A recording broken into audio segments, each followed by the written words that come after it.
Live inside the lanes at Coffee Creek, just outside Tulsa, Oklahoma, for the Stepladder Finals of the FloBowling PBA Bear Open. I'm Lucas Wiseman, alongside PBA champion Josh Blanchard for our finals tonight, which should be a good one. We've got lots of interesting action, including Player of the Year implications once again.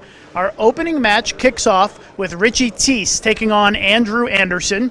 Number 3 seed is Kris Prather. Our number 2 seed is Tackett, and our top seed is a man who really dominated qualifying, Stu Williams. Now, last time we were here with you a couple of nights ago, all 5 players came off of one squad to make the stepladder, and tonight 4 players came from that same squad, but Stu Williams really stepped up and was able to break through that from his squad and onto the show. How was Stu able to get to this point, Josh? Stu just had unbelievable ball reaction, to be honest. I watched almost all 10 games that he bowled. He didn't do anything crazy. He didn't do anything different than their squad did. He just out-executed and had better ball reaction. So I expect a really big score out of him tonight, and it should be an exciting final match. Yeah, Stu's our top seed. He'll be sitting around for a little while here waiting to take on whoever wants to challenge him. We also have some Player of the Year implications tonight. Tackett has a couple of titles. Andrew Anderson has a couple of titles. And for to get into the Player of the Year mix, he really needs to win tonight. His 2 titles, one of them was a mixed doubles event, another one was an extra frame event.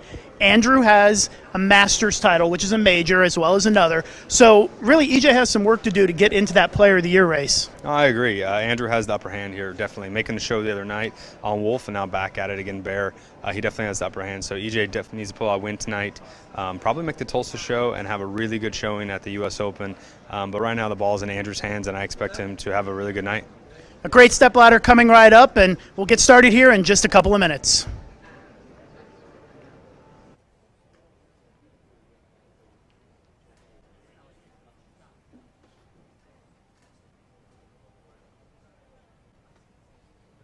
Ladies and gentlemen, welcome to the FloBowling PBA Bear Open Championships. It's my pleasure to introduce our 5 finalists for this evening's competition.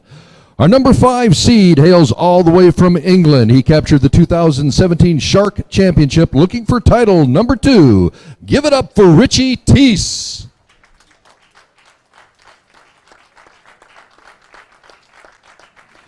In our first match, he'll be facing the number 4 seed. You saw him on Tuesday when he made the Wolf Open Championship top 5. He has 2 PBA Tour titles, including the 2018 USBC Masters. From Hollyman, Andrew Anderson.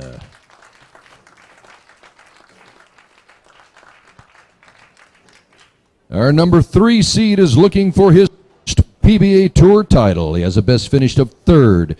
This is his 2nd consecutive top 5 appearance. From Plainfield, Illinois, Kris Prather.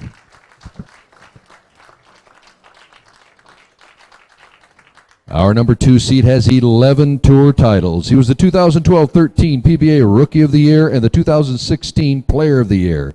He also captured the 2016 PBA World Championship. From Bluffton, Indiana, Tackett.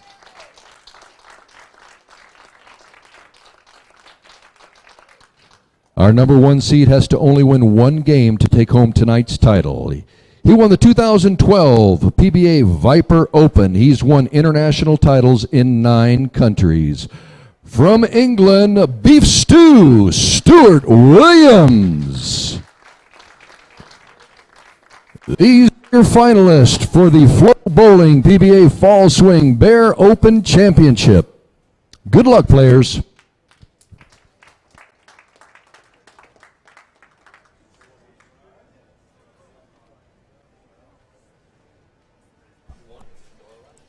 All right, ready to get started. Kirk Von Kruger with the introductions there as our stepladder finals about to get underway. Here's a look at who is on the show tonight. We talked a little bit about it, but Stu Williams plus 414, really pulling away from the rest of the field, Josh. Yeah, 414 with a 190 the last game. I mean, he was averaging about nearly 238 before that last game, so he really did run away with the field, and we're looking forward to an exciting stepladder match tonight. The first match, Andrew Anderson against Richie Teece. And watching them in practice, upper hand definitely goes to Andrew. Andrew had a more consistent line to the pocket. Richie was a little bit everywhere. And this is a ball he hasn't really used all week on the fresh, so we'll see how this works out for him. All right, so Richie Teece getting us underway with a 4-pin. Interesting to note as we look at some of the stats provided to us by Lane Talk. Richie, and we'll get into some of this more later, Richie had a higher strike percentage than Andrew did on the Bear Open, 61% to 58.5%. So Richie did strike quite a bit in the qualifying portion of this event. And Richie from England. It's two players from England on our show today, along with Stu Williams. He's half English. He's half Phoenix resident and half English. And I know Stu's wife Tina is watching back home, along with his parents back in England. They are awake late in the evening and watching, he said. So hello to them, and welcome any viewers in Europe watching Stu. And Andrew Anderson, he was on the show just 2 nights ago here at the Lanes at Coffee Creek, and put on a heck of a show for the fans. Front 11 for 297. Ended up finishing second, losing in the championship match. Comes up a little light and leaves the 2-pin. Yeah, it looked like he moved a little farther left than he did in practice. Practice, he's a little farther right, throwing a little firmer. So we'll see how this plays out. I think Richie's going to need to bowl a pretty good game. But the way the guys shaped up the lanes, they definitely beat up the outside part of the lane. So we'll see him migrate quickly tonight. On this pattern, you saw guys play pretty far right, around 7, and then migrated into inside of 15. So this match, the way that this should play out tonight, it should play in Stu's advantage. Stu had a great look inside, obviously every game, but once he got inside, his advantage was severely better than everybody else's. His carry percentage was quite high, I imagine, if we look at the stats. Yes, almost 68% for Stu. And we're going to head down to Phil Brylow, lane side. A lot of times when bowlers are early on in these championship matches, these stepladder matches, it's not the number of strikes that they get. It's the number of times they leave 1 or 2 of these things on the lane and how they convert them.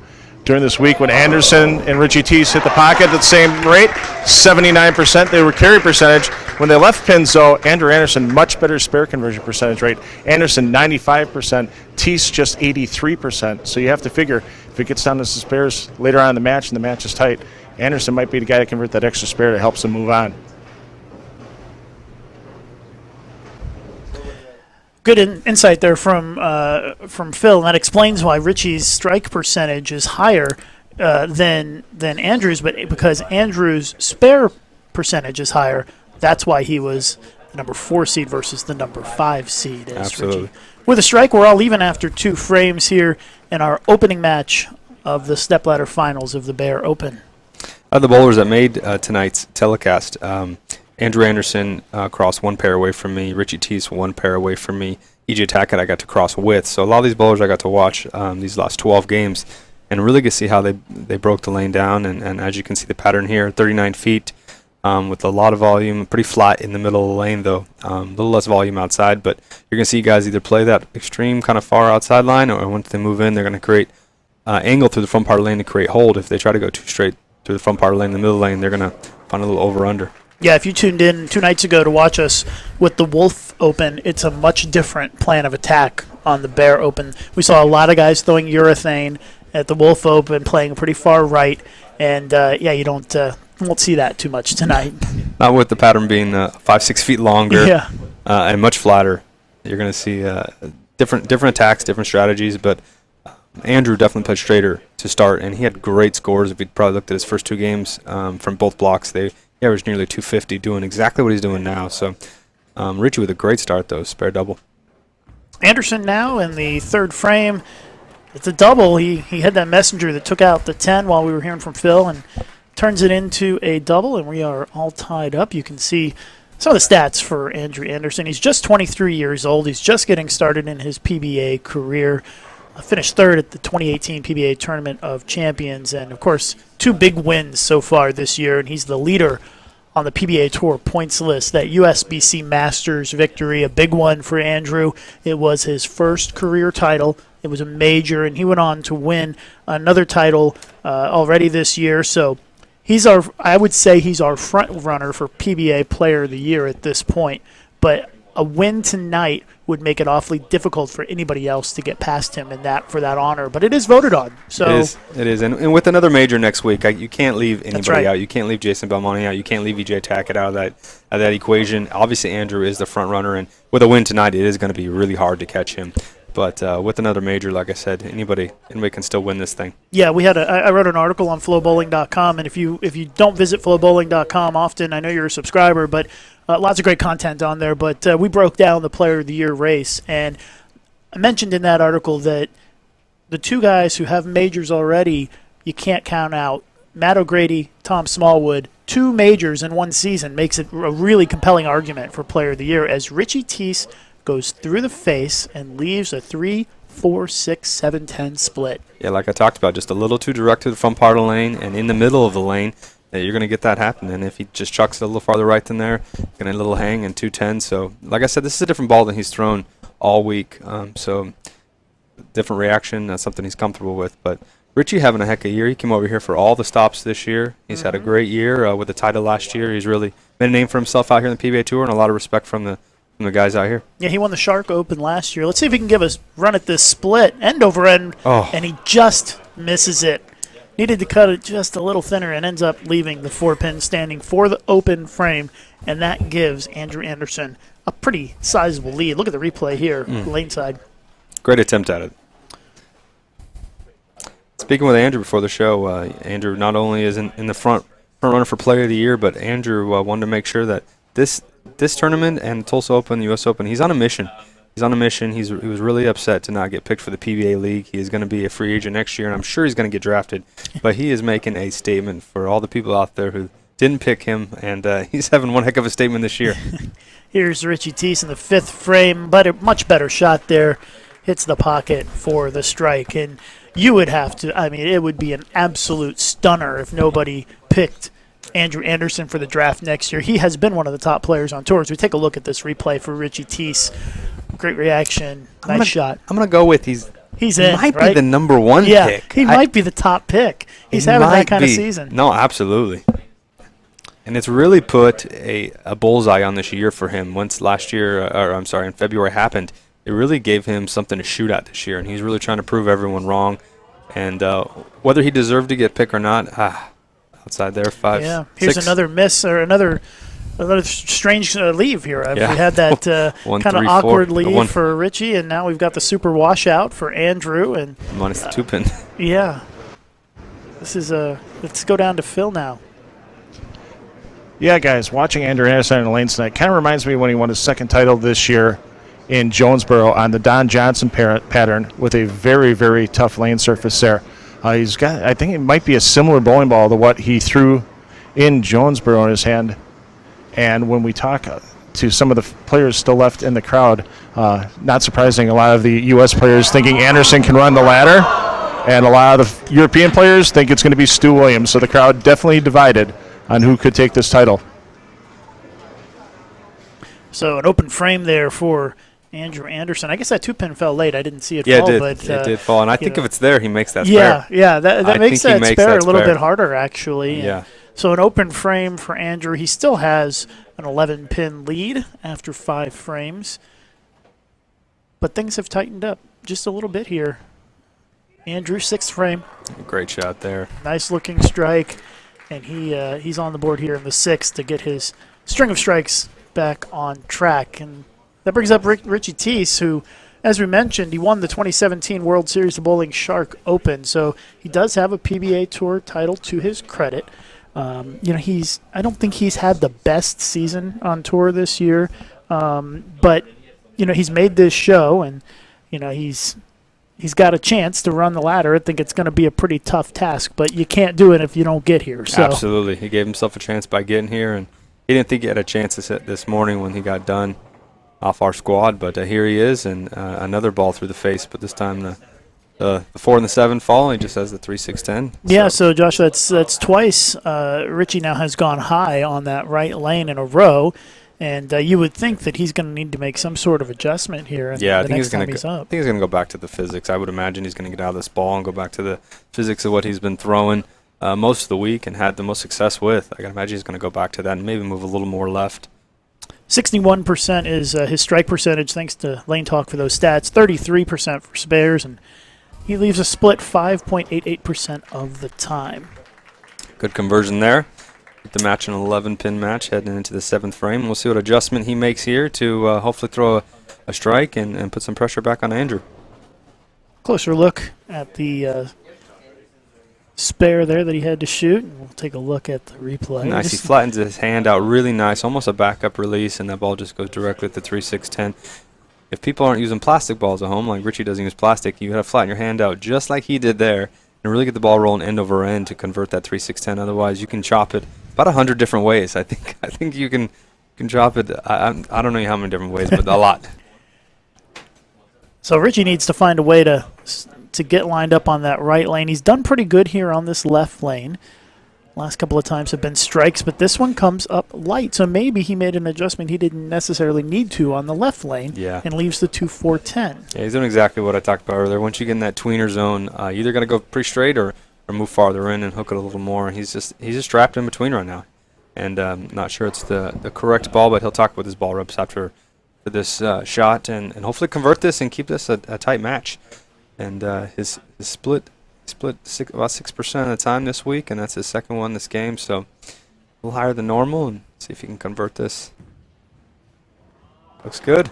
And just does not get it far enough left on that 2-pin to convert it. And 119 in the 7th for Teece. And we see this so often on the PBA Tour, Josh. You have a player throws an open frame like that, their opponent's working on a strike, and they come up and go bang, bang, strike, strike. And if Andrew can do that right here, he will be in the driver's seat in this match and in prime position to move on. Yeah. Like I said, watching Andrew in practice, he just had a more consistent reaction. A really terrible shot there in the 5th. Easy rebound here and make a better execution. That was way better off his hand. A little bit high on that one, leaves the 4-pin. So with the conversion, Anderson still with a 25-pin lead or so. Take another look at it.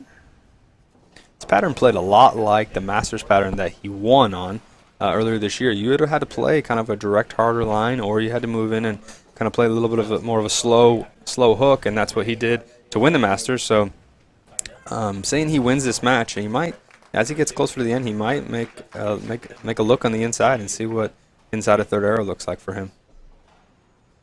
I would imagine we get to this title match, whether it be somebody and Stu, EJ and Stu. I can imagine there's going to be some high scores. Once they move in and create some angle, they are definitely going to be higher scoring. The reason they got harder this week is too many guys started too far left.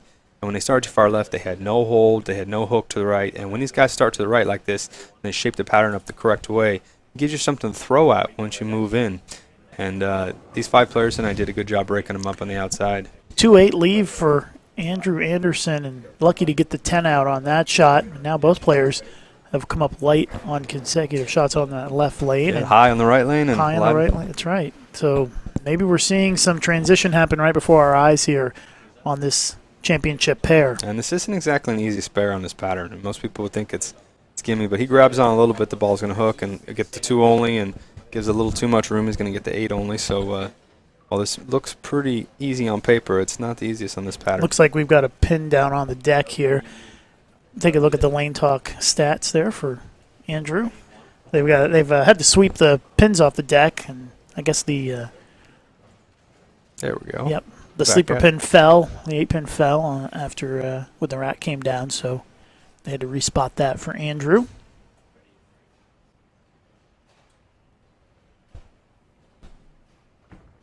.23 pin if he can lead, if he can convert it, and he does.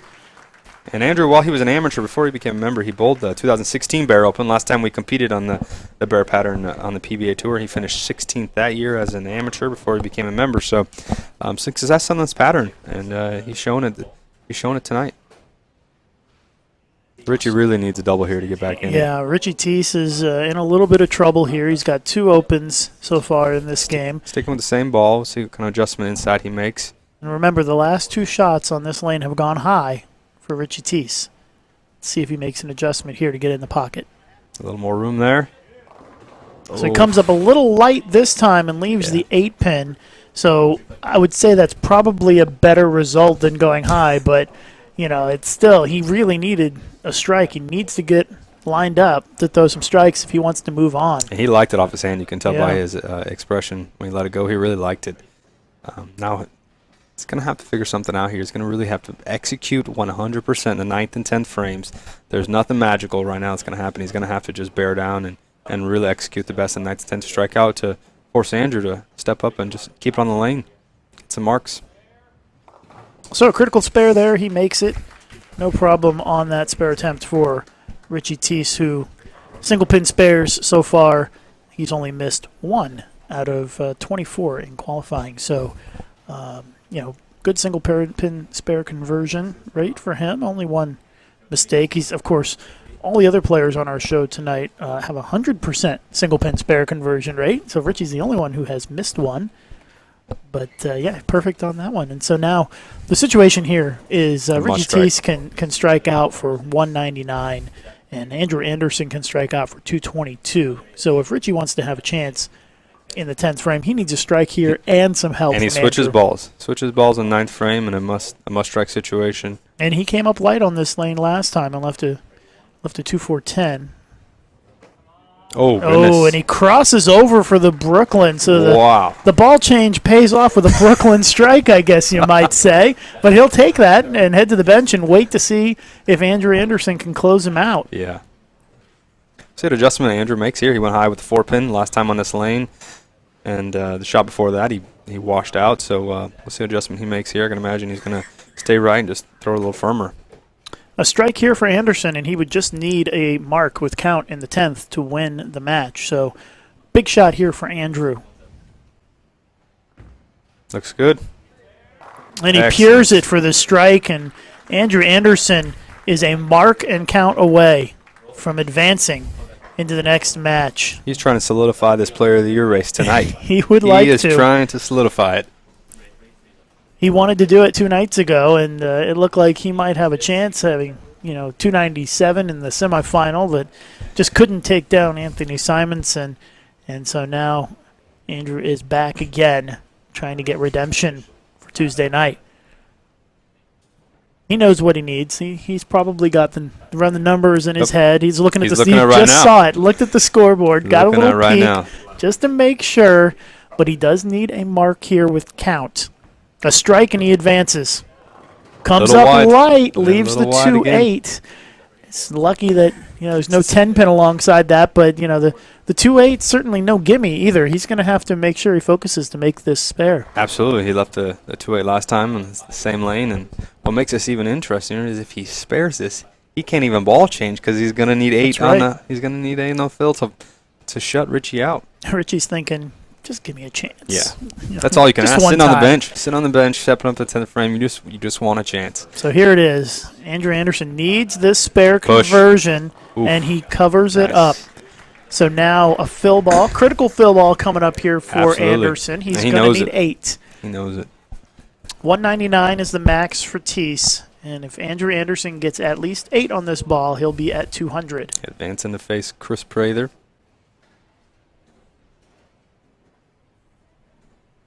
Taking a little extra time, knowing how important this shot is, not only for this tournament, but for his year.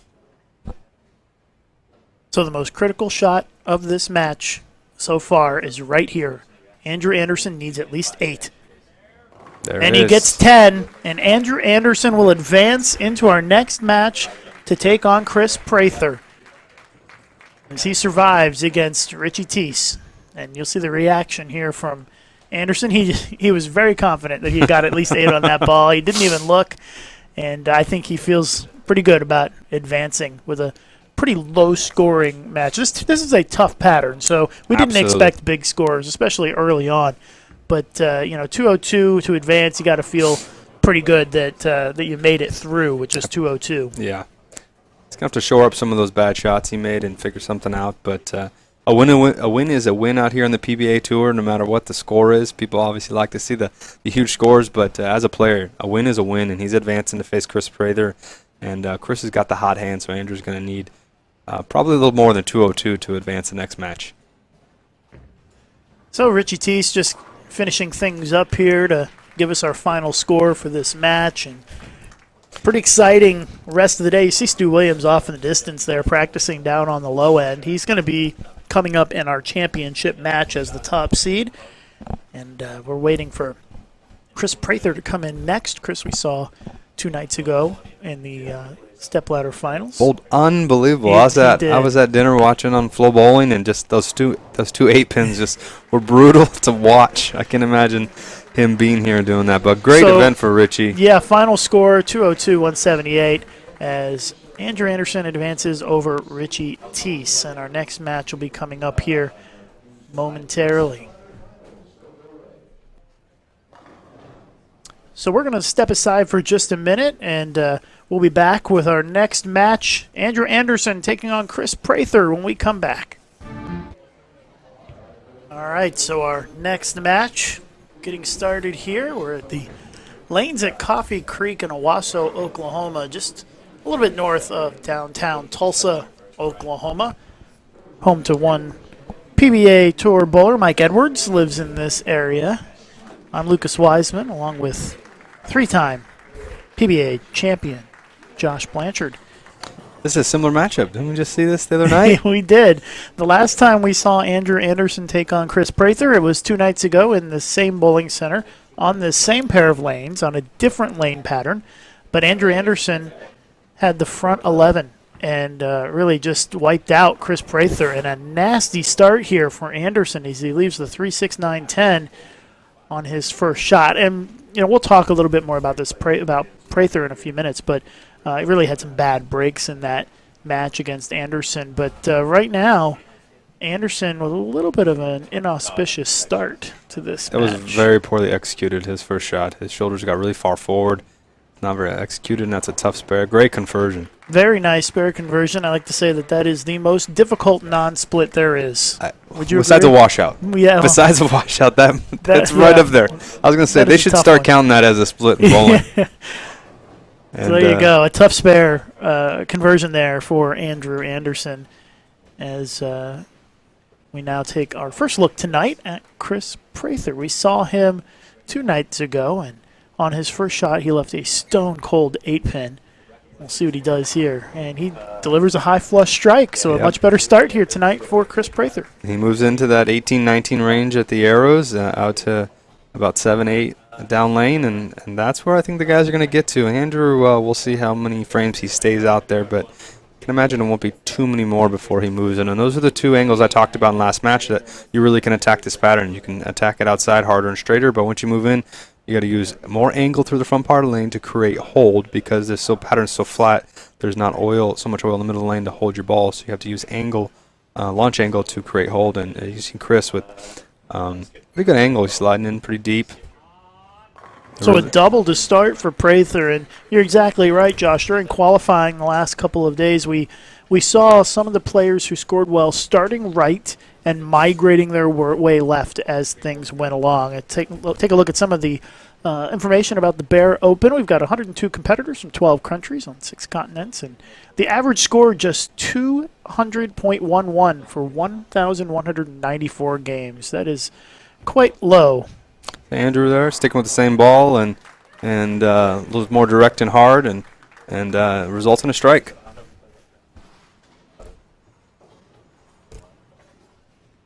So Andrew with a spare strike to start, and Kris Prather with a double. Look at the replay here for Anderson. So Andrew down by 10 early on here in this match. He will not be bowling a 297 this game, as he has already started with a spare, and somebody made some noise behind him, it looks like. And Prather's looking to give him that same score right back at him. I'm sure he would love to.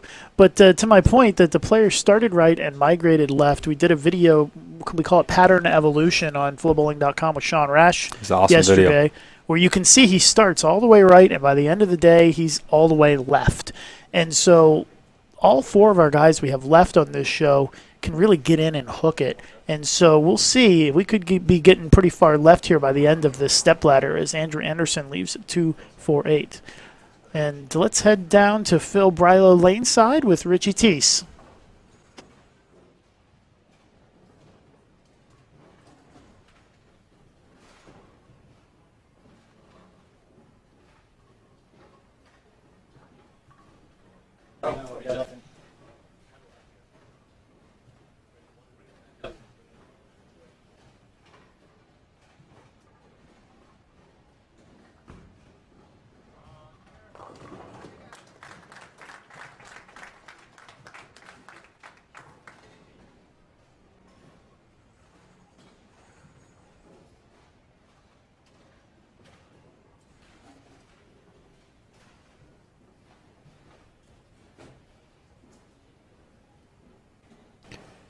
All right, so Kris Prather up here again, and as Phil mentioned, we are going to have two different patterns tomorrow. The bear and the wolf will both be used on each lane. So a big 4 here for Prather.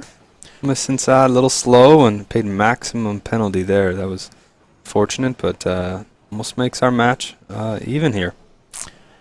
Yeah, I don't think we're going to see anybody go for 300 on this pattern tonight like we did 2 nights ago. We didn't have any 300s today.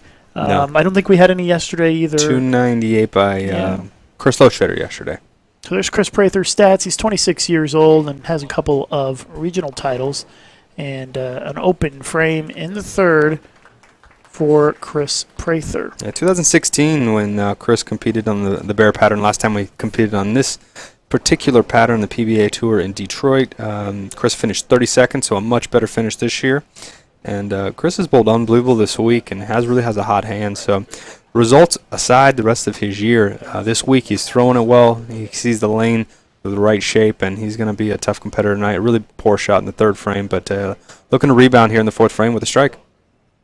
So Prather now down by 8 after 3 frames. It's amazing how quickly the tide can turn. Just one shot can make a big difference, and you can tell Prather playing much deeper than Anderson is right now, and he leaves a 10-pin. It spins the 5-pin out of that. I just told you the ball's went a little too forward through the pin deck.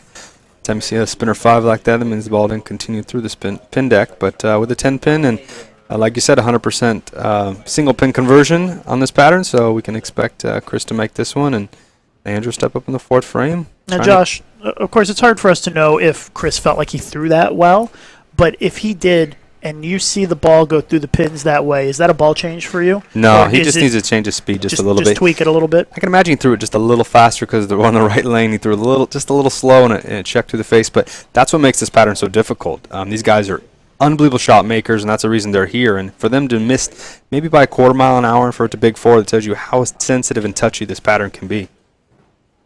So Andrew, fourth frame, leading by 8, much further right at this stage, and leaves the 4-7-9 split a little bit high on that shot.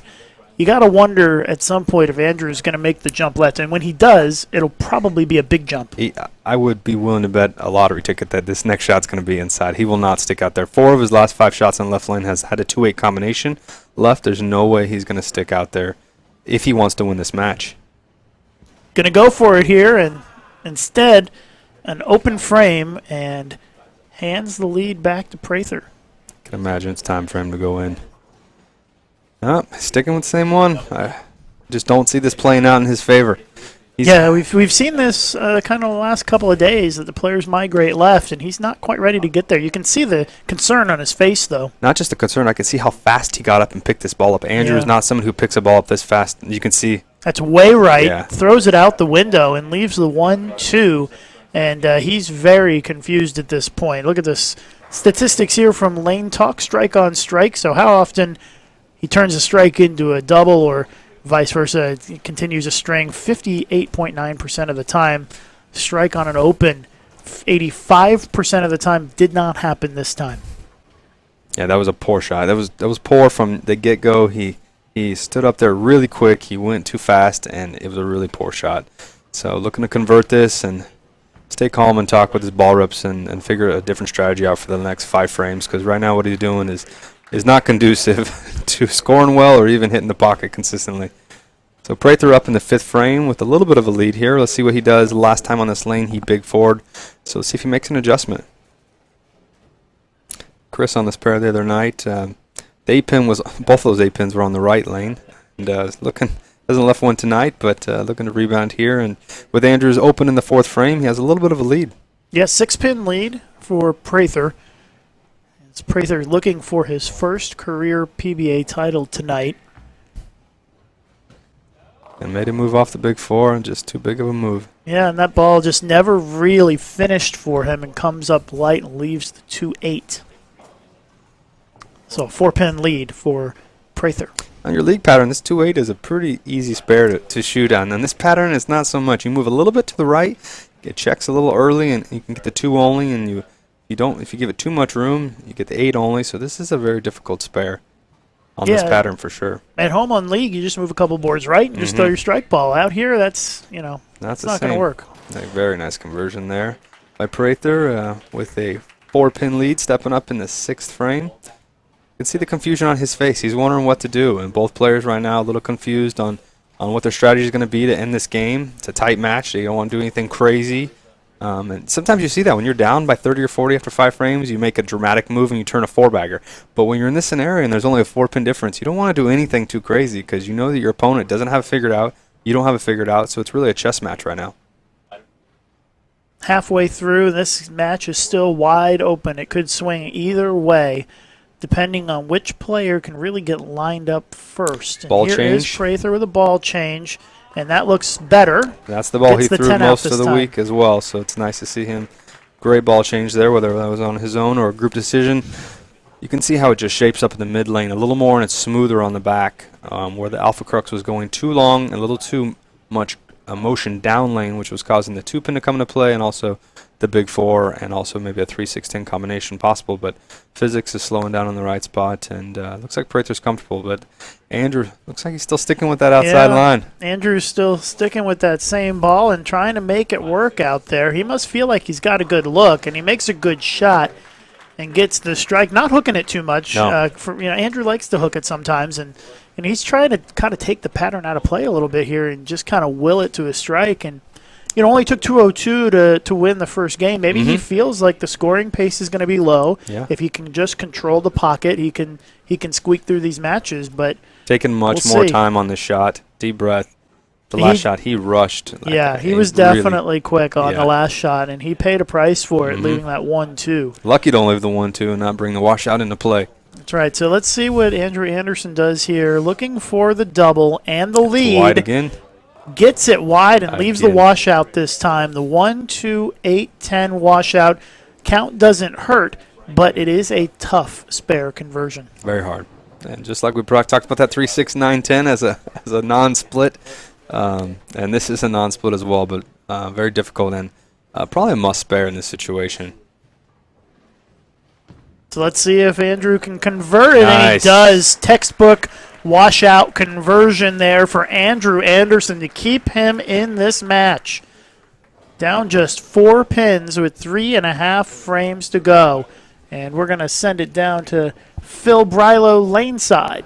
Hey, Lucas, it's a tight match now, but whoever wins this match, they got a tough road ahead of them with EJ and Stu.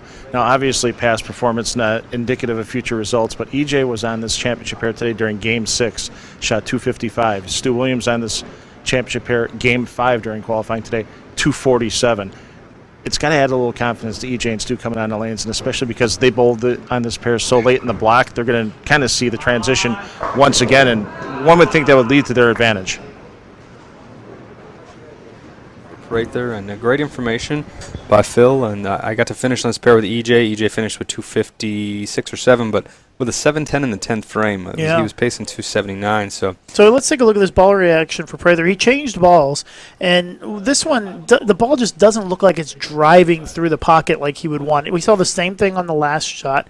And, he's got to probably try to get that ball to drive a little bit harder, right, if he wants to strike? Yeah, you can see it pick up in the right spot, but then the ball kind of rolls forward instead of continuing to the left. So there's a couple different moves depending on what player you are there. You can either get around it a little more to create a little more down lane motion. You can touch your speed down a little bit. So Prather, a man of many tricks. If anybody's watched him bowl extensively over the last 2 years, he can loft it pretty far. He can play really straight. He is a very talented individual, and sure he'll figure something out here. But you could tell on that last shot, leaving the 10 pin, that instead of driving, the ball deflected a little bit off the head pin, and it's really hard to get those 10 pins out when that happens. So we'll see if he makes a slight adjustment here. Shouldn't need to make a big adjustment, just a slight adjustment to get the ball to go through the pins better. So here it is, 8th frame. And it's continuing very well in the left lane. This is the right lane. And when people see that, they might think that the lane is tighter. But most of the guys out here, they see the lane front to back. And most of us would see that as the ball is actually burning up too early, causing it to hook less on the back end of the lane. So my guess is he's going to move left or get around a little more to create more energy for that ball in the back end of the lane to kick that 10 out. And so Andrew up now, 8th frame, trailing by 4. And a strike here. would give him an opportunity to set himself up for the foundation. Oh, Ninth. oh Wow. my goodness. That ball gracious. comes up light and just mixes up the 5-pin and the 10-pin. You don't see that sort of carry too often on the PBA Tour, but that's the nature of the way that Andrew Anderson is attacking the lanes here with throwing it straight. Yeah, like you said, he's trying to take the pattern out of play and just keep the ball in the 1-3. But he's going to take that all day long. It carries. And Lucas, it's a what is strike. he going to do on the left lane here? Boy, it's hard to say. I think that at this point he's probably committed himself. He's only got his last shot on this lane for this he's, match. He's committed himself, and if he can strike here, he will put a lot of pressure on Prather in the 9th and 10th. And slaps out the 9-pin for the double. Moved right through a little harder, and the ball held line. Andrew Anderson has now taken the lead by 6 pins with a frame and a half to go. You'll see the reaction out of him here. He loves seeing that 9-pin get slapped out. And that was a big break there for Anderson. So Prather now, all the pressure on him as he is suddenly trailing in this match. Trying to equalize that move that Andrew just made on the left lane, and Kris is trying to make a move on the right lane. If Prather does not strike here, he can't shut out Anderson. Gets around it a little more. Gets it a little There wide, it but is. it comes back hard, and it strikes for the double, and Prather is back up by 4. He will need a double and count in the 10th Exciting to secure finish the here. win. It is. Exciting finish. See, that ball continued through the 5-8 instead of deflecting to the right off the 5-8 like it did last time to leave that 10-pin. There's a difference how the ball goes through the pins and getting it to strike, and that's why these guys are so good at making those minute, fine adjustments to get their balls to go through the pins.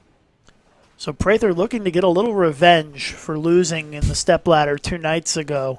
He needs a double and count to advance here in the 10th frame against Andrew Anderson. Big shot here. And Prather leaves another 10-pin on that 10. lane. It looked like a messenger might start to come across, and it might have hit the ball and, Yeah, he threw that really good. He liked it. Yeah, you could tell that he liked that. And he said, pick up. And Just got behind the head pin a little bit, and that 6-pin went right in the gutter and wrapped around that 10-pin. And that means Andrew Anderson is going to have a chance to win this match with a strike on his first ball in the 10th. Let's see if he can convert the 10-pin here. And he does. Stays perfect for the tournament on single-pin conversions. But Andrew Anderson's going to have a chance to step up in the clutch here and win this match. He's on his better lane. The right lane is one he's been more consistent on this entire match, except for that 4th frame. He's been a little more consistent. This is the only time he's really the only time he has missed on that lane was that 4th frame. So I like his chances. At least he's on the better lane. So this shot doesn't really matter that much. It's just a fill ball here for Prather. As long as he gets 6. Yeah, just to make sure he get it in the pocket here.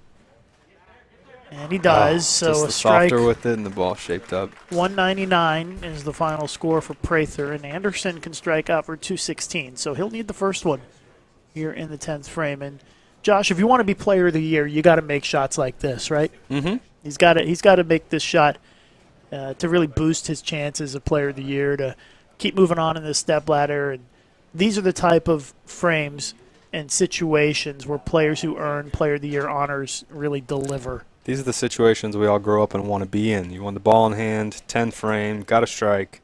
So last time on this lane, he carried that 5-10 in the pocket. Let's see if he does it again. Hook. It needs the hook. Comes up light and leaves the 5-pin.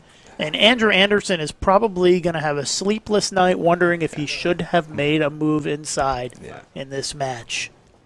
And Kris Prather doesn't look super happy. I think he's still soaking it all in and trying to realize what happened. But take a look at this shot, Josh. Tell us what happens here. Just a little wide and quick. You see the ball picked up and then went forward. It quit off of it. He knew it. Those strikes on that lane, he had got up the lane a little firmer.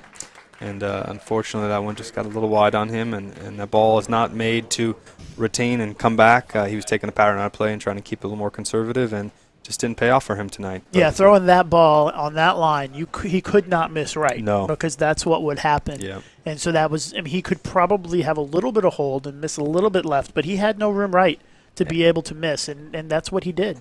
And he made some great shots right there. That was more up the lane and better shot, still rang a 10, but... So our final score here in this match, 199 to 194.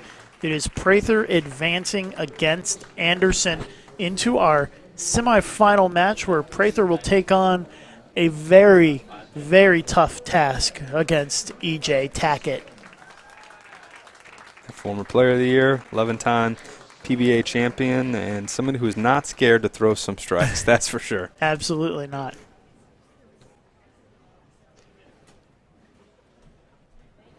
So Andrew Anderson will have to hope that he can make his third show this week at the Tulsa Open the next couple of days. That final will be on Saturday afternoon. And in great position, I think in fourth place overall, third or fourth place overall, and still one more show this week and a major next week to secure that Player of the Year honors hitch, which he was looking for all year.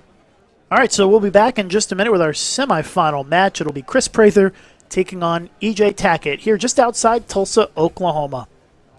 All right, we're here at the lanes at Coffee Creek for our stepladder finals of the FloBowling PBA Bear Open.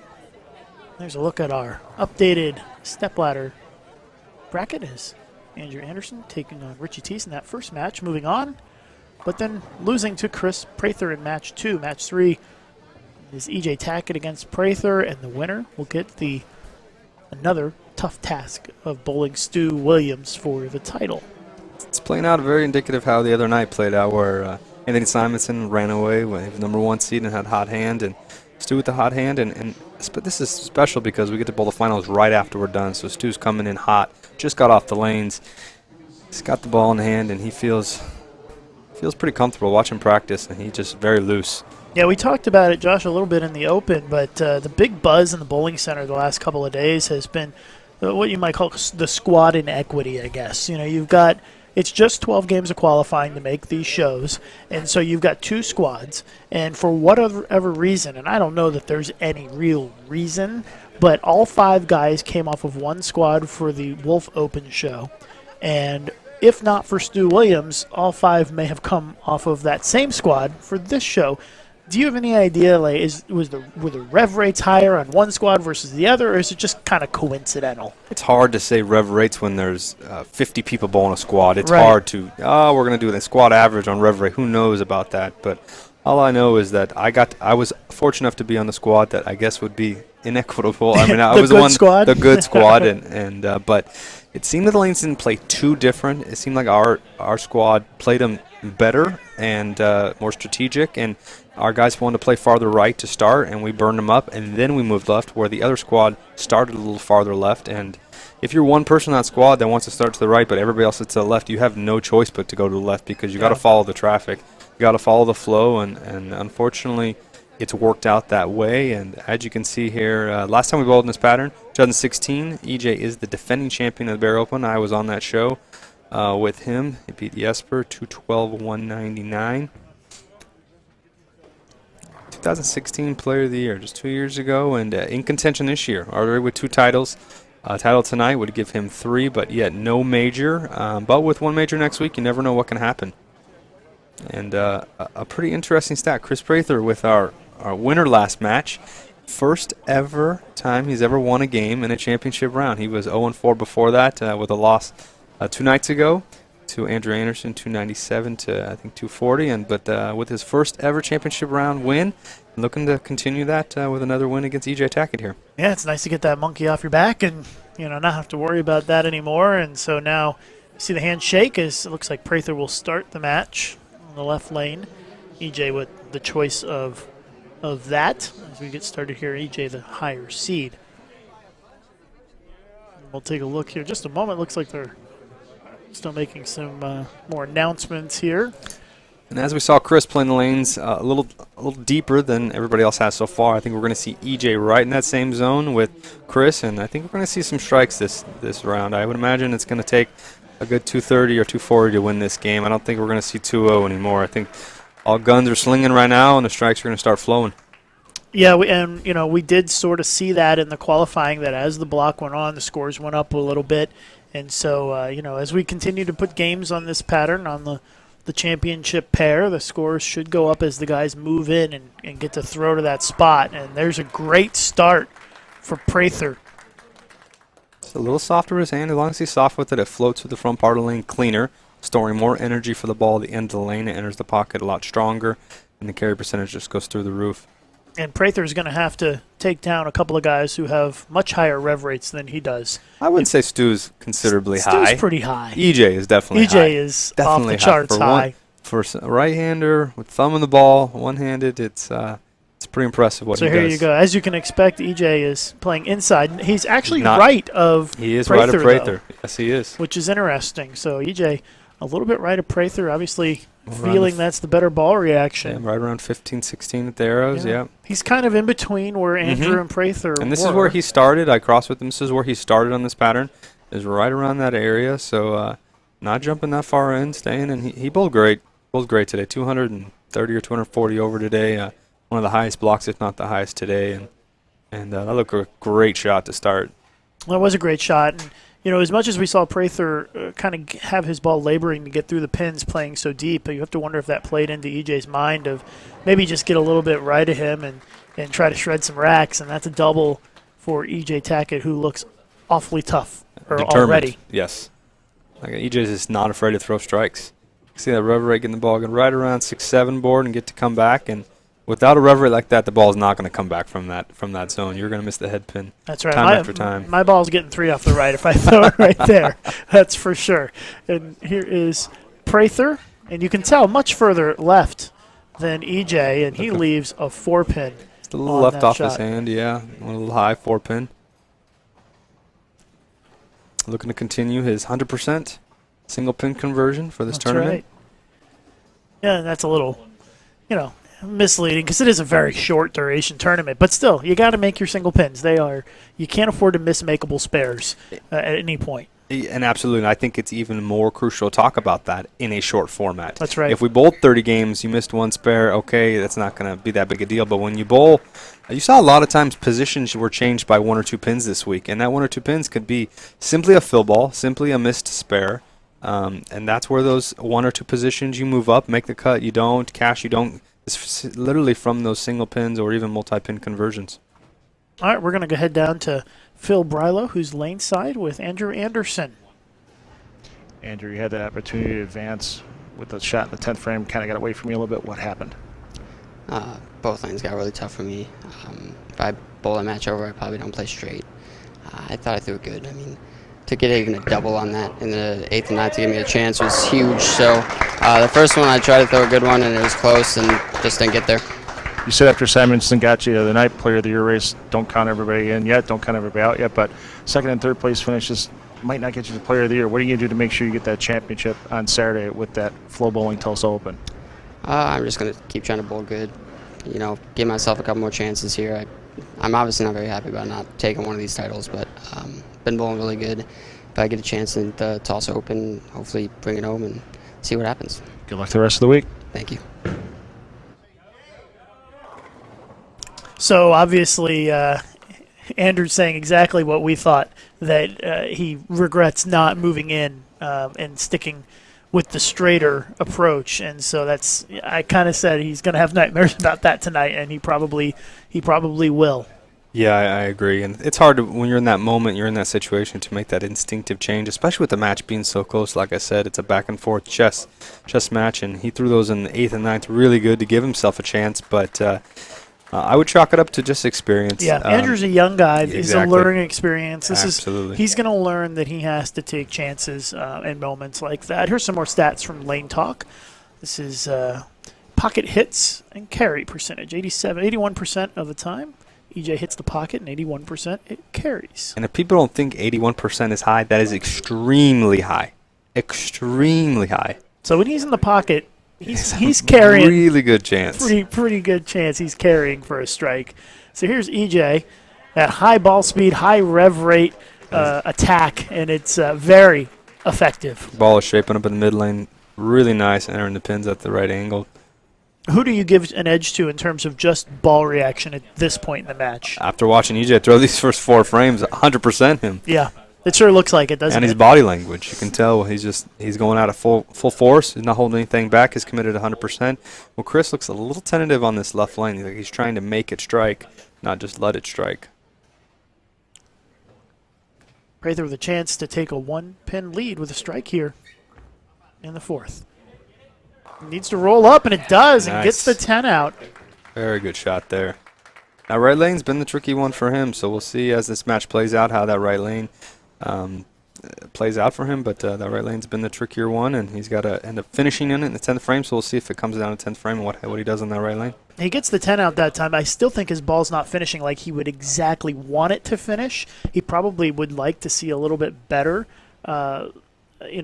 drive on the ball at the end there. But here's some stats. Pocket hits 72%, carry percentage 83%. Extremely high carry again, and just shows how hard it is to hit the pocket. I mean, 72%, but when he does, great strike percentage. Prather looking to extend his lead, and he does. Gets that 4-pin to kick out for the triple, and an 11-pin lead for Prather. If anybody thinks those stats are low or anything else, I want you to track yourself in the next 3 weeks in league and see what your pocket percentage is, see what your strike percentage is, and then compare yourself against these best. Now, granted, they're bowling on a very tough oil pattern, and you're bowling on a house pattern, but still put your stats against them, and you'll realize how important and how good those stats are.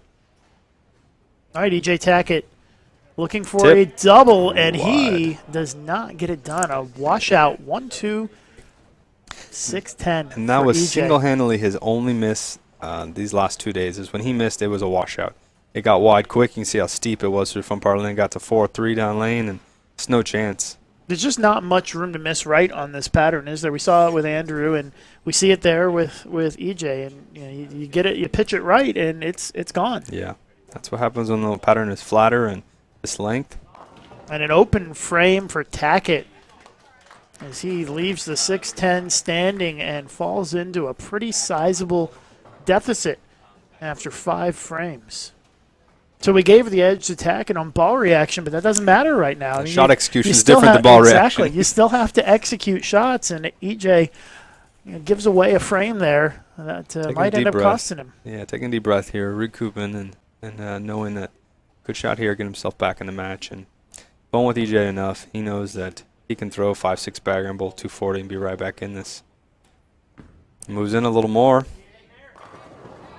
Well, when he can get it in the pocket like that, his carry percentage is very high. He just has to avoid those errant shots that are really costly, especially in just a one-game match like this. Mm-hmm.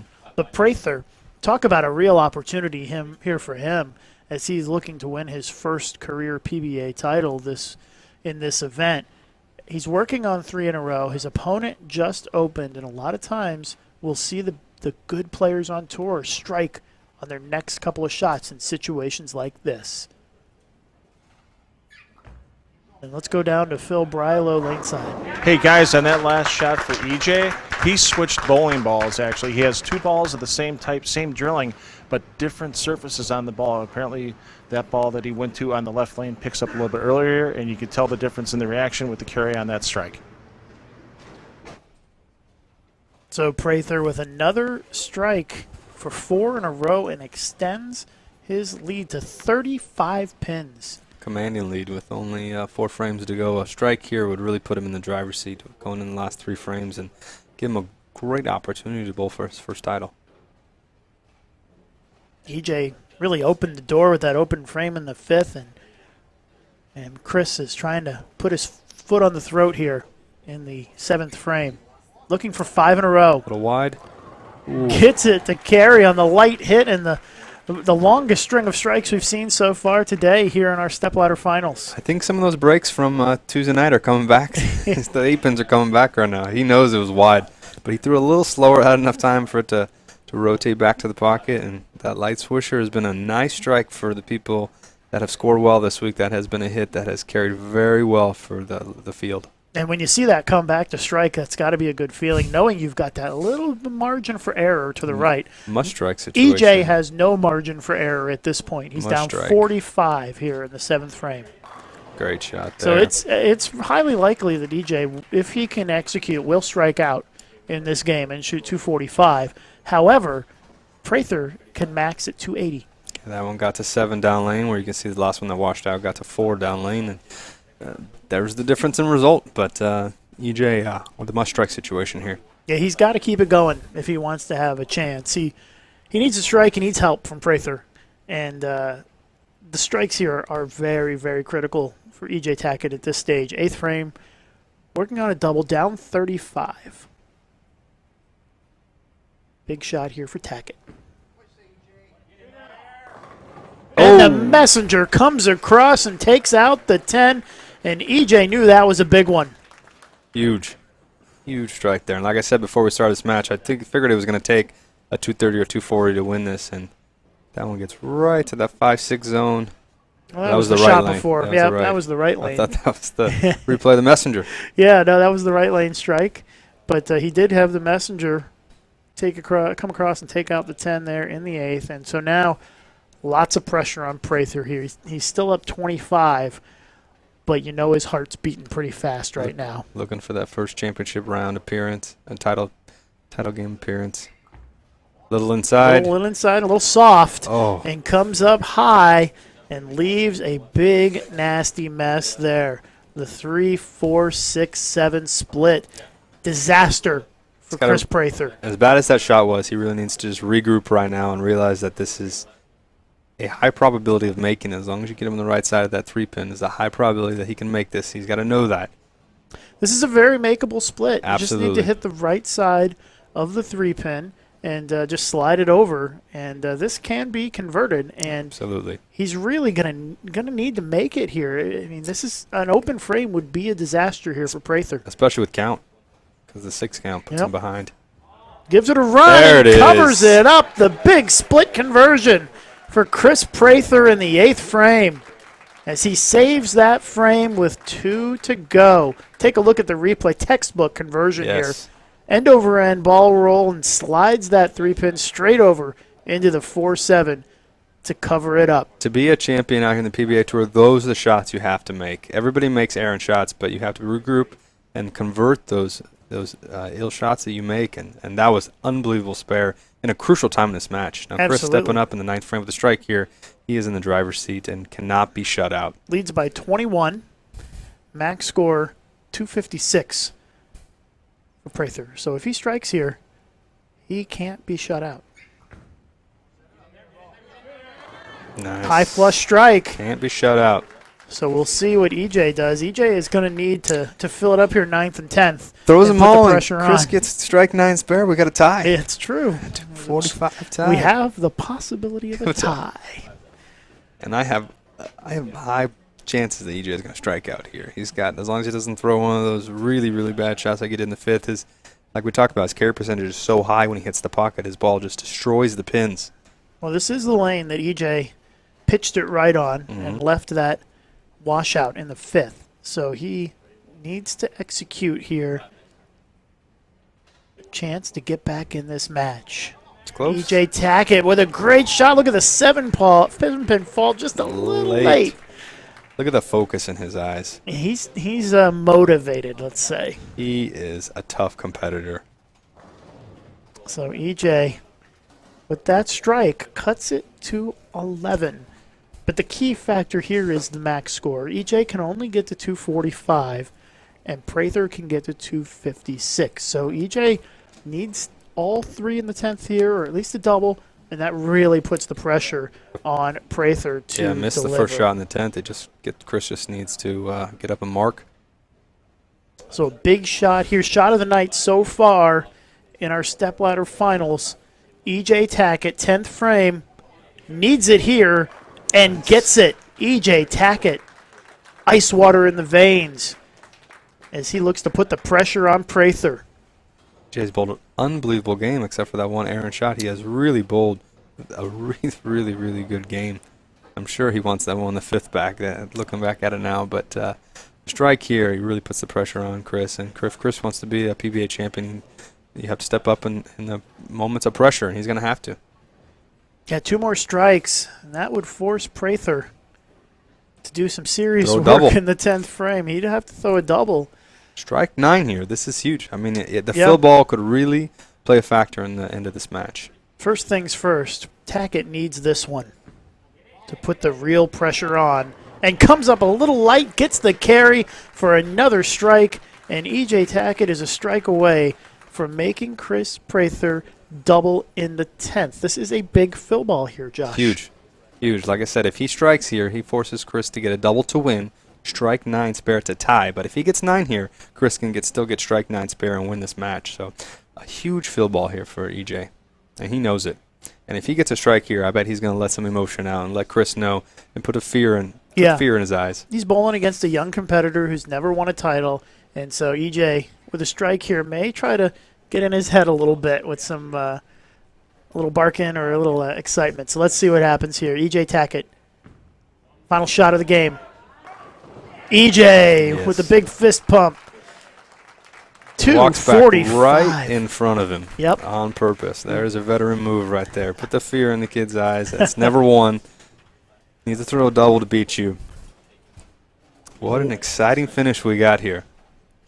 We told you it was likely going to be a higher scoring match, and it has not disappointed. EJ Tackett with a spectacular 7-bagger to close out that game, 245. And now Prather needs a double in the 10th frame to advance to the championship match. If he does not strike on this ball, he's out.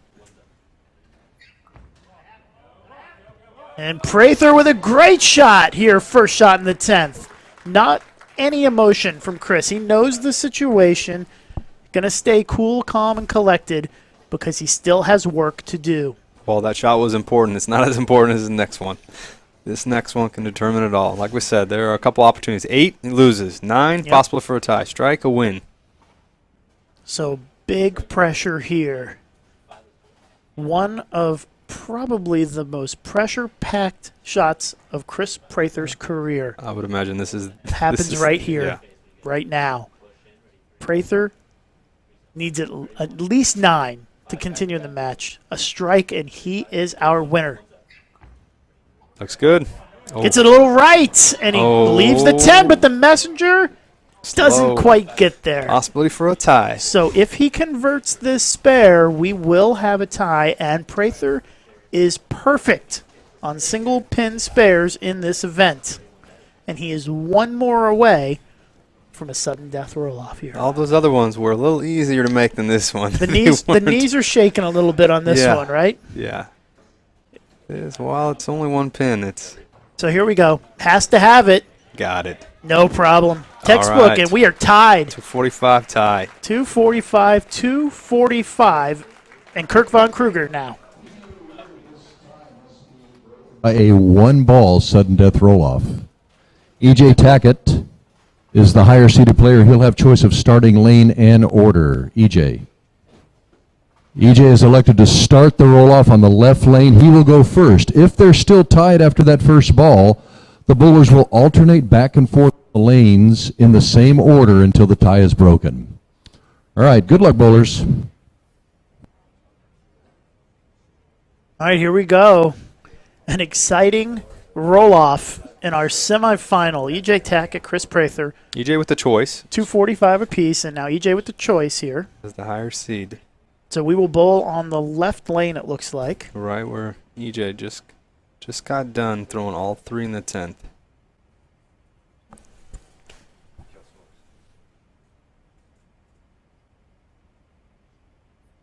So EJ, sudden death. Comes up light and leaves the 2-pin, almost a 2-8, which would have been a complete disaster. And that means Prather just needs a strike to advance. Similar situation. You just stepped up in the 9th or in the 11th shot, needing a strike to win, and got 9 here. Strike to advance to the title match. It's hard to Stu Williams. It's hard to tell what EJ did there. Maybe juiced it just a little bit and threw it through the break point and leaves the 2-pin. You can see it in his face. So now Prather with an opportunity once again to make a shot to move on.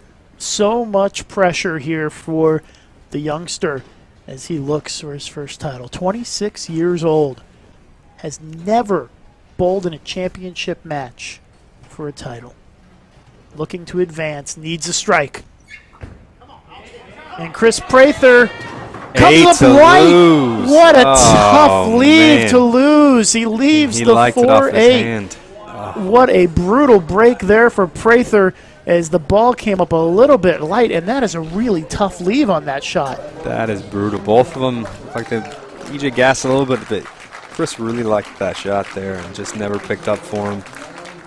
Unfortunate break to get 8 and lose. And talked about Andrew, sleepless night. He's going to have a sleepless night as well, knowing that he had a chance to shut out EJ twice, ball in hand twice, and just couldn't do it. That was a very tough loss for Prather on a shot that he just got it a little right, and he had carried a few of those tonight. Light swishers, yeah. And this one just didn't quite finish enough at all, and you don't see that 4-8 left too often. Now this week you saw a lot of those light hits, but a lot of pins came off the sidewall. You saw just the 8 or just the 4, but not the 4-8, and that's a really unfortunate break. But EJ taking full advantage of that, and we're looking for an exciting title match against Stu Williams and EJ Tackett. Nothing less, 240s, 250s, and wow, what an exciting semifinal match. 245 tie going to a roll-off. So expect some fireworks from Stu Williams and EJ Tackett, as these two guys who like to get left, swing it, and hook the ball are going to go head-to-head for the title here at the Bear Open in just a couple of minutes when we come back here live on FloBowling. Back and ready for our championship match here at the lanes at Coffee Creek in Owasso, Oklahoma. I'm Lucas Wiseman, the senior editor of FloBowling.com, alongside three-time PBA champion Josh Blanchard, as we wait for our championship match here between Stu Williams and EJ Tackett. Josh, I'll give you an opportunity to plug your book. You got a book out recently. It may help some folks. Absolutely. I had a book. It was released just over a year ago. I remember talking at the U.S. Open last year on the live stream about it, but released just over a year ago. It's called Bowling, Energy, and Motion, and what it talks about is more of the psychology end of bowling. And instead of most books are just all text and you just read and read and read and you don't do anything, each chapter of my book has parts where you write in it. You can take notes, you can write different things you're thinking about. There's tests in there, there's games, mental games. And what's funny is last year, as we bowled the U.S. Open, no cell phones are allowed and no media devices. And a lot of players, like myself, we like to do stuff on our phone, whether it be texting or writing notes down. We're not able to use it. And so last year I remember crossing next to a couple of players, Brad Miller and Kyle Sherman, and they were reading the book while they were bowling. That's awesome. It was so funny. They were just enjoying reading because you try to find something to pass your time in between frames. But it really touches on the mental side of the game. You can find it on my website at www.jbbowling.com or the Amazon Kindle. You can find it on there, the digital versions, and soon the audio version will be coming out very soon here. Working on the final touches on that. But again, it's called Bowling, Energy, and Motion, and it talks about the psychology. Nothing but good reviews from everyone.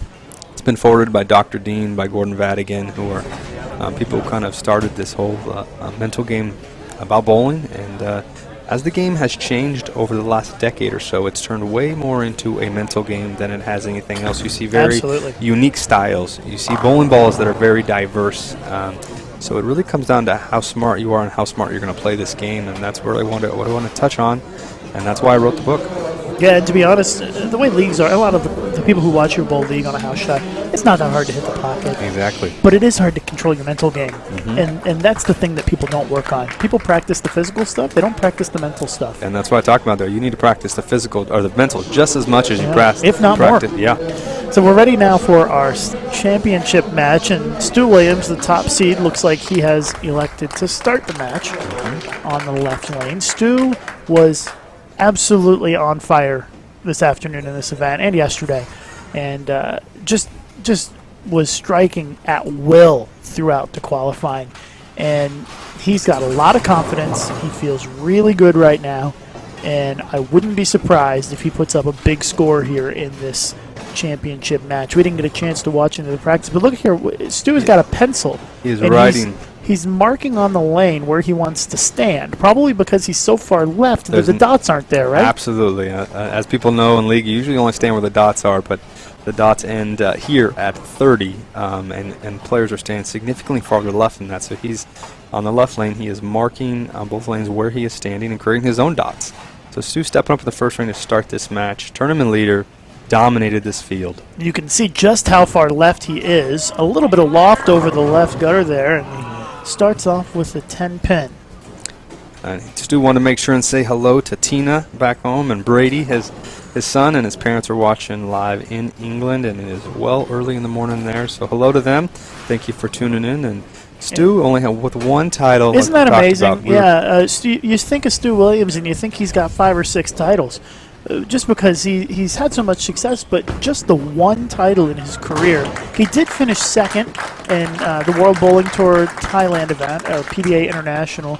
He actually beat Danielle McEwen in the first championship match, but since Danielle was the top seed, he had to beat her again, and Danielle came through and won that title. So Stu with a second place finish this year. And EJ Tackett, of course, the defending champion in this event, the Bear Open. Last time it was held was 2016, and EJ really looking to put his name into major contention for Player of the Year with a victory in this event. Something I just noticed, EJ switched balls again. He was throwing, whatever the name of the ball is, it was pin up. That one he just threw was pinned down, so he's switching balls again. He must wanted to see a little different shape down lane than he was seeing. I guess 245 wasn't good enough. I guess not, and that one just sliced right through the head pin there for the 7 count, and looks to pick up that 6-9-10, and he does. So a spare for each of our players to start off our championship match. Yeah, to say Stu is well overdue is an understatement. Absolutely. He's won all over the world, almost every continent I could think of. And before the PBA started going internationally, Stu was an international player and won in many countries. I can remember bowling against him 10 years ago, and he has many titles in many countries and a great player. Very good at going straight, very good at hooking it, very diverse player. And it's just very surprising he only has 1 title, but looking to make that number 2 today against EJ Tackett. Yeah, meanwhile, EJ with 11 PBA titles in his young career. EJ just 26 years old from Bluffton, Indiana, as he strikes in the second frame. Two titles so far this year for EJ.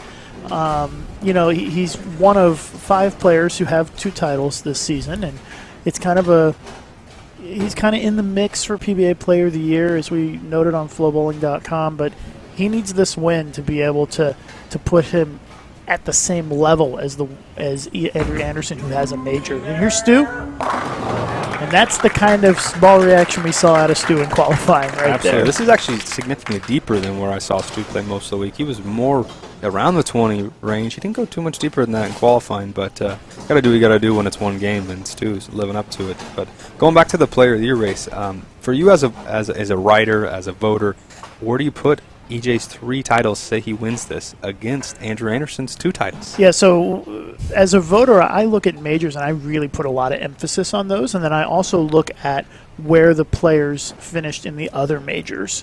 That's important to me. If you have a couple of bad majors, that could disqualify you, in my opinion, even if you've won 2 or 3 other more minor events, you might say. Here's Stu, and a light hit leaves the 8 pin. Light again. We're going to head down to Phil Brylow with a very disappointed Kris Prather. Stop feeling like this, man. I mean, you finally got your first championship round win tonight in the earlier match. Threw a great against EJ and that ball in the roll-off. I think everybody in the building thought was going to be a strike, yourself included. How shocked are you right now?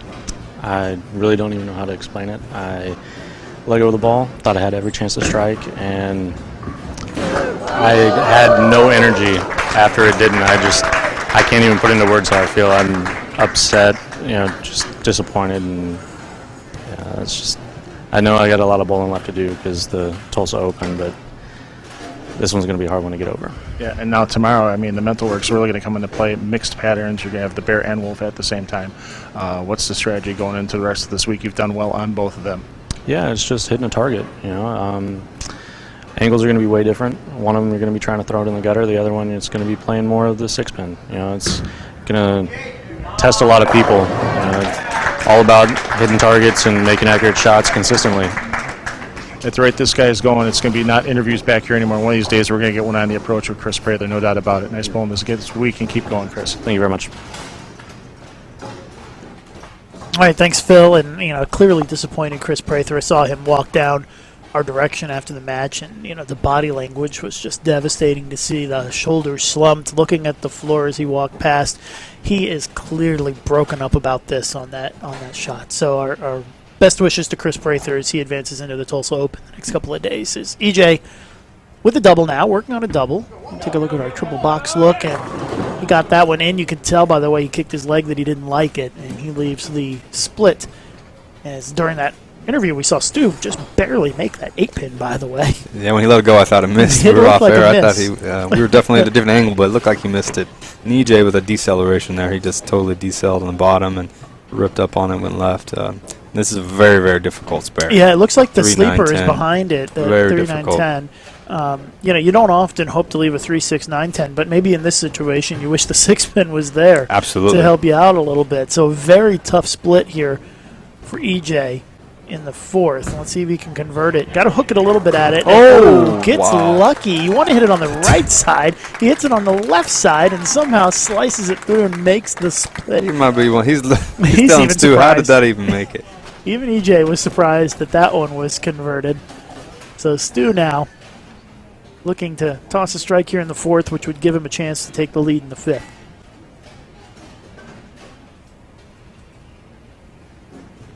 So Stu Williams, fourth frame. Little bit of a slow start for Stu. And leaves the 9-pin. And he hasn't had that stand very many times in the last 2 days. Those hits were coming every single way.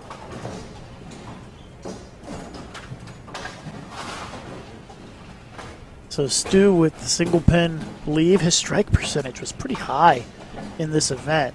Let's take a look here. He was first ball results 68% of the time he struck, which is pretty high.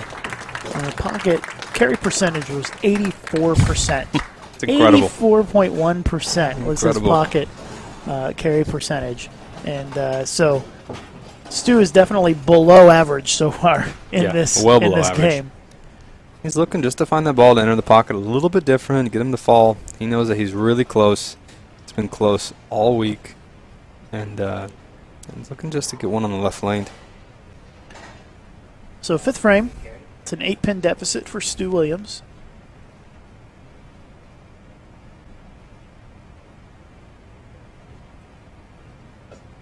So Stu, only one strike through 4 frames is a scoring pace a little lower than we would have expected. And he shreds the rack that time for the strike. And he is still looking a little distressed. I think he's just a little disappointed in his carry so far in this game. Yeah, when you bowl 12 games and you get all the hits, and then you start bowling one game and they don't start falling, and especially when that one game is the only thing that matters. And there's the stats Lane talks about. Yeah, for EJ there, pocket hits 81.75%, carry percentage 87.25%. Looking to take an 8-pin lead here in the fourth frame. Yeah, fifth frame for EJ, and gets the strike, so stays ahead by 8. And I get the feeling, Josh, that things might start to ramp up a little bit here. We might start to see some more strikes flow. Yeah. And for EJ, it's literally just as long as he gets out of his hand in the correct direction, it strikes. You saw the carry percentage last game when he throws one miserable. He doesn't, it's 6 or 7. And so anytime his ball hits the pocket, there's a high probability it's going to strike. Yeah, for both these guys in general on this pattern. And EJ with the defending champion in this event, looking to go back-to-back on the Bear.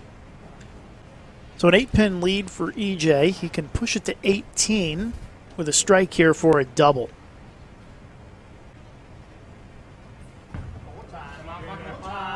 And that one goes right through the heart of the head pin and leaves the 6-10. And that's a couple of times where he's gone high on that left lane. Yeah, I didn't get to see that one directly from behind, but here it looked like he liked it off of his hand. It just hooked early, and he's looking the lane, looking at why did it hook early. And he's in that, what you called last time, he's in that tweener zone where he was left of Andrew, but he's not as far, or he's right, he was left of Andrew, but not as far left as, per se, Kris Prather and definitely Stu Williams.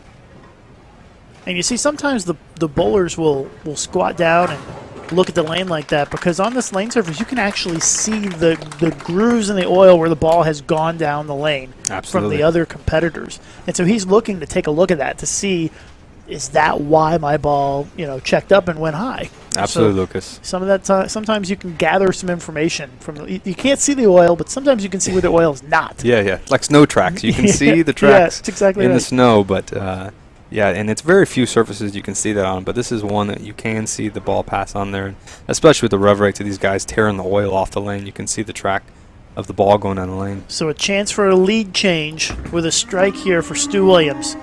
And he buries the pocket and takes a 2-pin lead. He liked that one. That's the Stu we saw for the first 12 games of this tournament. So the question now for EJ is, if he's going to have to make a move, he might have to make a big move left. It's probably 10 to 12 boards with his feet. I mean, It that's could not a be. small move. Yeah, it could be a big move because when you're playing in between where everybody else has played, you start getting into that traffic as you move left or right, but he will be moving left. So the question is, on that left lane, is EJ going to make a sizable move? We'll have to see. We've seen so far today the players being a little tentative to make the big decisions and the big moves. I'm bowling with EJ all week. There were a couple times he made significant moves like that, and he's not scared. He's one of those players, and there's a reason he's an 11-time champion, the reason he's a player of the year. He's not scared to make changes, and sometimes they work out and sometimes they don't, but he's not scared to make that decision, and that's what makes him so scary to bowl against. Well, here's Stu looking to put the pressure on EJ. And Stu comes up light and leaves the 2-4-8-10 split, and the count's a disaster. It pushes him into a deficit, even if he makes it. This is tough. It's a makeable split if you can hook it across at it. But with this pattern, it's tough. I haven't seen it made on this pattern. Yeah. I haven't seen it made. I think he's going to go harder and straighter and get the You think 3. straight at it? He's going to go. He's going to try to hook it a little bit here, and doesn't hook it enough. If that ball's another 2 boards left, you might make it, but just goes too forward off the end pattern. You need the ball to continue hooking to the left to get that 2-pin over, and then the 4 will hit the 8. But a lot easier to make that split on your house shot at home than it is on your sport shot like this. A lot easier, absolutely. So that is a big moment in this match. EJ looking to take a nice lead here, but last 2 times on this lane he has gone high, so we'll see what he does here. See if he makes a move. EJ going to be up about 15 or 16 pins here with a mark. Let's see what he does, and he delivers a strike. I mean, we see it all the time. The opponent has an open, and these guys get up and they put their foot on the throat, and EJ does that right here, and he is up by 16. Lucas says no. There's a reason he's an 11-time champion. That's right. I mean, 11-time champion in about 4 years. I mean, it's not like he's 40 years old and has bowled 100 million events. He's bowled, I can imagine, only about 110 to 140 events, and 11-time champion. It's really impressive in the last 4 years what he's done out here. Really dominant. And in the two-handed era, he is being dominant in this era. So a 16-pin lead for EJ Tackett. A chance to push it to 26 here in the 8th frame with a double. And EJ buries the pocket and makes Stu pay the maximum penalty for that split and open in the 7th. And Stu in a must-strike double, must-double situation here with a max score of 221 and EJ with a max score of 247. Any misses here by Stu, and the title is just about EJ's. So all the weight is on Stu's shoulders right here. And I'm certain there's a nervous Tina Williams back in Arizona watching this. Stu goes in a little bit high, leaves a 4-pin on that shot. Yeah, he's just not getting him to fall like he was. And that carry angle and qualifying, those fell every single time for him. And tonight, unfortunately, they're just not falling. It doesn't look like it's Stu's night. And he's still stuck at that one title, and I don't know how. You can tell from Stu's body language that he feels it slipping away. Yeah. His max now is just 211.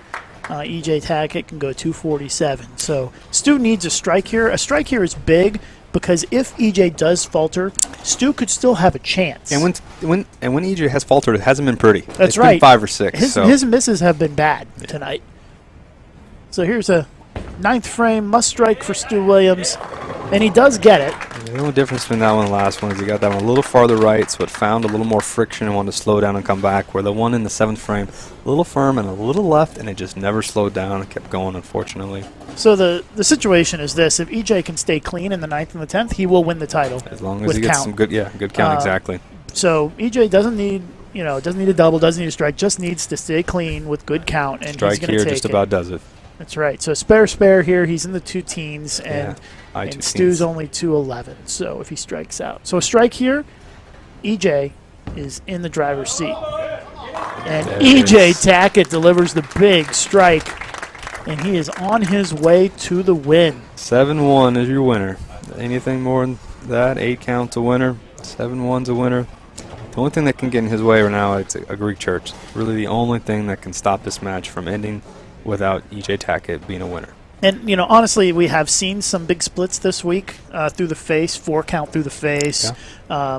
We saw a 3, 4, 6, 7, 10 earlier tonight. So there's some possibilities out there. EJ's been pretty dialed in the last few shots, but this is the one to lock it up. Looking for title number 12. EJ Tackett. And EJ comes up light and gets 1. 7, and will just need 1. a pin here. That he's probably feeling pretty good. That 10 wasn't standing with it. Yeah. But still, I mean, that would have made it. I think with the 10, he just needed 2. Yeah. I think, but just needs 1 here to claim his 12th PBA title in just 4.5 years. There it is. And EJ Tackett gets 2, which I think is just enough. It is. We'll see the final here. It is enough. Stu can only shoot 211, and that's 212 for EJ. So just enough for EJ Tackett as Stu Williams steps up with the strike. But EJ didn't, made it a little shaky there at the end. But EJ Tackett is your winner here in the FloBowling PBA Bear Open for his 12th career PBA title. And Josh, we have got a Player of the Year race now. Yeah, you're right. You are right. EJ 3 titles. is the only player with 3 titles this season. He's the first to get there, and so it will be up to the voters, but we still have 2 more events to go, and there's a pretty good likelihood that we might see either EJ or Andrew again here in the finals of the Tulsa Open in just a couple of days. And even Stu. You got to feel bad for Stu. He bowled so good in this event, and unfortunately it didn't work out for him, but he's in great position for the Tulsa Open. I'm sure we'll see both of these players back here on Saturday. Your final score, EJ Tackett 212, Stu Williams 197, as EJ Tackett wins his 12th career PBA Tour title here live on FloBowling.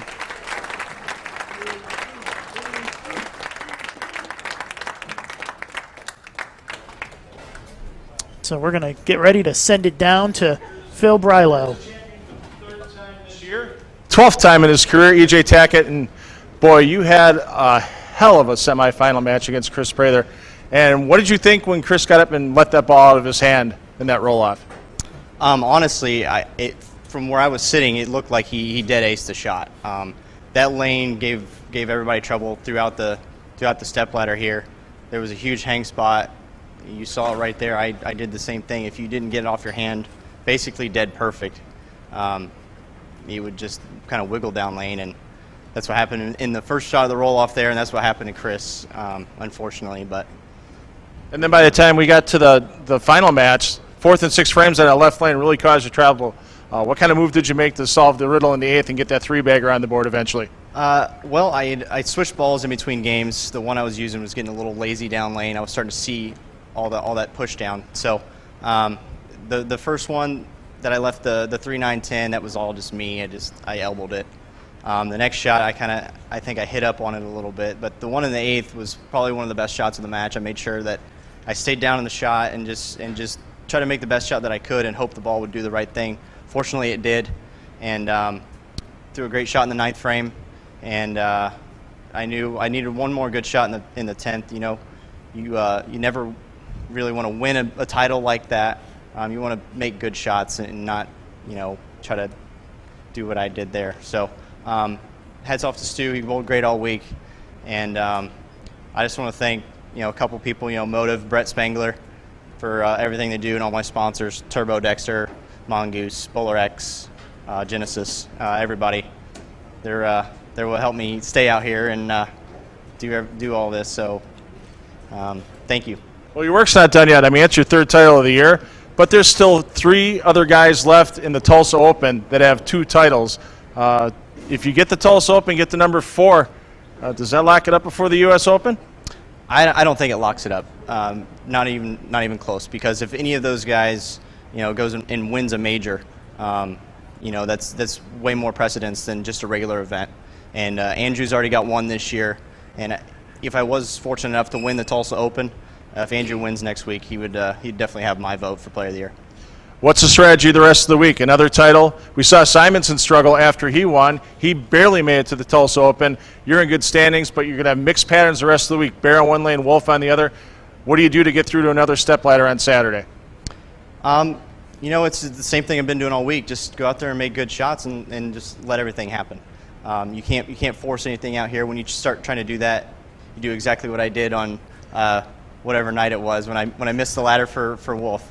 I started pressing a little bit the last game, and you just can't do that. These guys are too good. So I just got to stay within myself and take it one shot at a time and just do the best that I can, knock down the most pins as possible. Hopefully at the end of the day, that means that #1 seed on that Tulsa Open show. There you go. Title number 12 for the man, E.J. Tackett.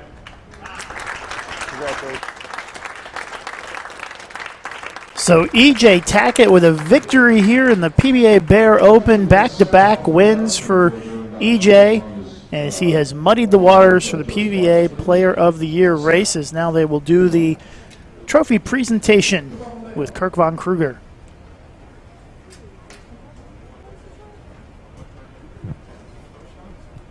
This has been an honor for FloBowling, the partnership with PBA, and this inaugural FloBowling PBA Fall Swing is going to be one to remember, especially for EJ. Congrats on the Bear Open, and we're looking forward to seeing you in the Tulsa Open. Thank you, Sarah. Hang on to the hardware there, EJ. I'll trade places here with Joe. Come on over. A little bit of cash. EJ, congratulations from all of us here at the Lanes at Coffee Creek. We'd like to present this check for $10,000 to you.